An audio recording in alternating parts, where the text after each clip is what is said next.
maliit na puhunan. Nagsisimula ang malaking pangarap. Paalala po mula sa Abante, kung may negosyo ka, mahalagang protektado ka. Magparehistro ng negosyo sa DTI. Alamin ang tamang presyo at karapatan mo bilang negosyante at consumer para mas abuso, iwas loko at mas panatagang kita.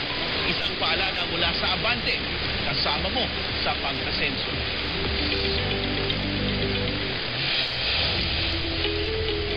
Natanggap mo na ba ang memo?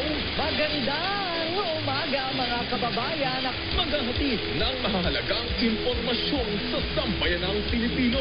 Especially for public officials who we vote into office. Makakasama natin ang batukan, pinagkakawalaan at haligi ng industriya.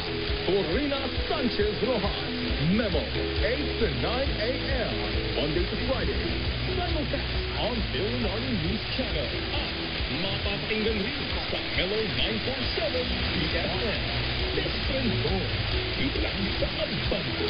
Kasama mo. Mga ka-Abante! Narito na ang mga sumali at nanalo na sa ating OMG Oh My Gas promo. Tulong Abante Autencio. Pero malaking bagay po yun. Salamat po. Salamat po sa supportan nyo. Erwin Villami. Sa programa ng Abante, tayo pong papremyo. Julio Rado. Sa 500 na tulong ang gas sa aming mga driver. Salamat po sa Abante at sa Marisol Academy sa 500 na panggas. Maraming salamat. Abante Radio sa mga tulong sa mga riders. Maraming salamat po. Marami ng marami ang sumasali sa Oh My God. Kaya ano ba ang hinihintay nyo? Pumunta na lang sa Abante. Kasama mo. Abante Reels. Isang maliit na 5 pulgadang drawing ni Michelangelo ang naibenta sa halagang 27.2 million sa isang Christie's auction sa New York sa Amerika. Mas mahal pa ito sa naunang naitalang record na obra ni Michelangelo na nagkakahalaga ng $24.3 million. Ang drawing ay isang red chalk study para sa kanang paa ng Libyan Sibyl na isa sa mga higanting figura sa kisame ng Sistine Chapel. Hindi inakaala ng may-ari ng drawing na pagkaguluhan sa auction sa Christie's ang obra. Nagsimula ang bid sa $1.5 million hanggang $2 million. Pero naibenta ito halos 20 beses na mas mataas matapos 45.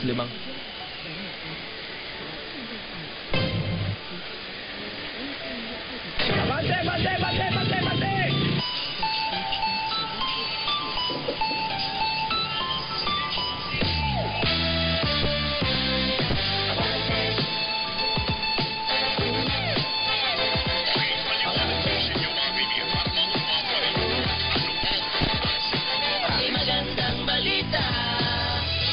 Tunay na magandang balita dahil matapos ang halos 4 na dekada. Ang #1 tabloid bilang radyo TV na. Kaya kami pa rin Ang magiging una sa balita. Hindi lang basta balita. Entertainment! Para kompleto regados, dala namin ang mga balitang sports. Abante ang best. Balita. Sports ko! Abante ang best. Una sa balita.